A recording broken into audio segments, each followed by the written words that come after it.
क्या आप जानते हैं ओडिशा में भूतों को जगन्नाथ जी का भोग मिलता है? एक ऐसा भोग जो इंसानों को लेना मना है। पर इसके पीछे का रहस्य क्या है? आइए जानते हैं अधरपणा के बारे में। रथ यात्रा के सबसे अंतिम पड़ाव पर सुना बेश के अगले ही दिन आषाढ़ शुक्ल द्वादशी को होती है एक ऐसी विधि जो दुनिया में और कहीं नहीं होती। अधर मतलब होंठ और पणा मतलब मीठा पेय, यानी वह दिव्य भोग जो छुएगी महाप्रभु के होंठों को। लेकिन यह सिर्फ भगवान के लिए नहीं बनाया जाता, यह तो बनाया जाता है उनके अदृश्य मेहमानों के लिए।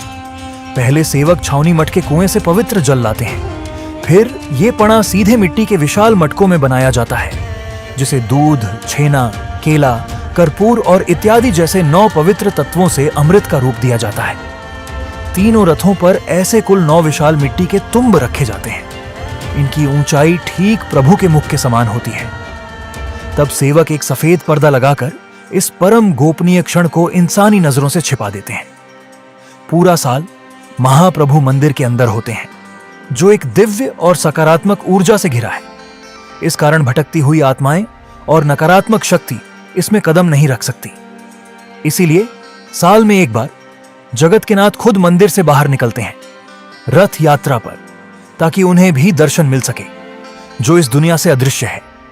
जैसे ही रथ आगे बढ़ता है, हजारों भूत, प्रेत और असंतुष्ट आत्माएं मुक्ति की आस में रथ के पीछे चलने लगती हैं। लेकिन वो रथ पर चढ़ नहीं सकती, क्योंकि रथ के चारों तरफ होते हैं पार्श्व देवता, वो शक्तिशाली सुरक्षा कवच जो रथ की ऊर्जा को पवित्र रखते हैं और इन नकारात्मक ऊर्जाओं को एक दूरी पर रोके रखते हैं। लेकिन अधरपणा के दिन प्रभु को भोग लगने के बाद सेवक उन मिट्टी के मटकों को रथ के फ्लोर पर ही तोड़ देते हैं और सारा पणा बह जाता है।